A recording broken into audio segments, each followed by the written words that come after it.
একটি দেশের উন্নতি শুধু তার অর্থনৈতিক শক্তির ওপর নির্ভর করে না, বরং মানুষ কিভাবে কাজ আর ব্যক্তিগত জীবনের মধ্যে সামঞ্জস্য রক্ষা করে তার ওপরও কিন্তু অনেকটা নির্ভরশীল। সুইডেন কিন্তু সেই দিক থেকে একটি উজ্জ্বল উদাহরণ, যেখানে কর্মজীবন শুধু জীবিকা নির্বাহের মাধ্যম নয়, বরং পারিবারিক স্বাচ্ছন্দ্য ও মানসিক শান্তির সঙ্গে সামঞ্জস্য রেখে সাজানো। সুইডেনের একটি সুন্দর নিয়ম আপনাদের সাথে আজকে এই ভিডিওর মাধ্যম দিয়ে শেয়ার করব। তার আগে বলি নমস্কার, আমি অরিজিতা। সুইডেন থেকে আজ একটি তথ্যমূলক ভিডিও নিয়ে আপনাদের সামনে। সুইডেনে কর্মজীবন আর পারিবারিক জীবনের মধ্যে ভারসাম্যকে অত্যন্ত গুরুত্বের সাথে দেখা হয়। এখানে সাধারণত কাজের সময় শুরু হয় সকাল 7টা থেকে বিকেল 3টে অথবা 3:30-র মধ্যেই তা নির্ধারিত থাকে। বেশিরভাগ প্রতিষ্ঠান কঠোরভাবে এই নিয়ম কিন্তু মেনে চলে।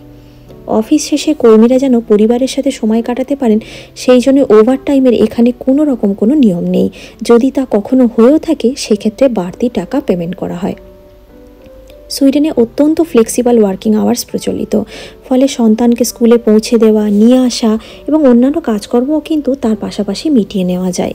সুইডেনে প্যারেন্টাল লিভ আছে খুব দীর্ঘ সময়, যেখানে বাবা মা উভয়কে সমানভাবে সন্তান লালন পালনের সময় দেওয়ার সুযোগ করে দেয়। আইন অনুযায়ী একজন অভিভাবক প্রায় 480 দিন ছুটি পান এই ক্ষেত্রে, যে ছুটি বাবা মা উভয় ক্ষেত্রে ভাগাভাগি করে নিতে পারে। এছাড়াও সুইডেনের কর্মক্ষেত্রগুলিতে ফিকা নামে একটি সংস্কৃতি প্রচলিত রয়েছে। এটা অনেক পুরনো প্রথা, যেখানে কর্মজীবনে চাপমুক্ত রাখতে কিন্তু কাজের ফাঁকে ছোট করে কফি খাওয়া, আড্ডা দেওয়া, এই সমস্ত কিছু হয়ে থাকে।